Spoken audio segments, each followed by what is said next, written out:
Tens of thousands of mainstream journalists are being laid off in what's being called an extinction event for corporate journalism. Of course, for regular Americans, that all sounds pretty fantastic, given those corporate journalists have become woke Marxist activists whose main purpose is gaslighting voters into the revolution. Meaning it might be a very good thing if those scribblers put away their keyboards and learn how to, say, install drywall. The pace is now quickening with last week's wide-ranging layoffs at the LA Times, once among America's most prestigious newspapers. They laid off 20% of their staff, including 115 journalists, and including their entire DC bureau in an election year, along with gutting sports, tech, business, and even breaking news media's traditional bread and butter. Meanwhile, BuzzFeed just shuttered its news division, which was once worth $1.3 billion and is now down 98%. Sports Illustrated just closed altogether. We've seen major layoffs at Time Magazine, Atlantic, The Washington Post, NPR, Bloomberg, and Condé Nast, which publishes the New Yorker and Vanity Fair. Even the New York Times cut 240 jobs after the Gray Lady lost tens of millions last year. In all, according to Axios, 20,000 media jobs were cut last year, which is up 6 times from the previous year.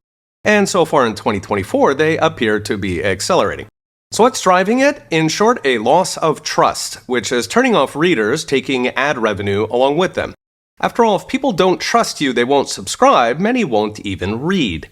In fact, Americans' trust in media has plummeted to a record low, with just 1 in 3 Americans saying they have any trust in the media. A record high of Americans, so almost 40%, say they have zero trust in the media at all. Just 29% of independent voters trust media and a dismal 11% of Republicans. Of course, together those two groups make up over 2/3 of the country. Even Democrats are losing faith, with trust dropping 18 points since COVID, driven especially by younger Democrats who no longer believe that journalists tell the truth. Incidentally, trust in media has fallen straight line since 2018, which is when they threw off the mask of objectivity, starting with Trump and then trying to cancel everybody from Alex Jones and Milo Yiannopoulos to all of us, converting themselves into the intellectual bodyguard of the Marxist elite, carrying water on everything from the vax to the BLM riots to, of course, transitory inflation and the miracle that is Bidenomics. It is hard to rebuild trust after all of that. So what's next? Brought to you by Unchained.com. The corporate media isn't just dying, it is actively killing itself, replaced by grassroots news sources who are often more expert and certainly are more honest. The news media will continue lying, they'll continue attacking their readers, they'll continue trying to censor you.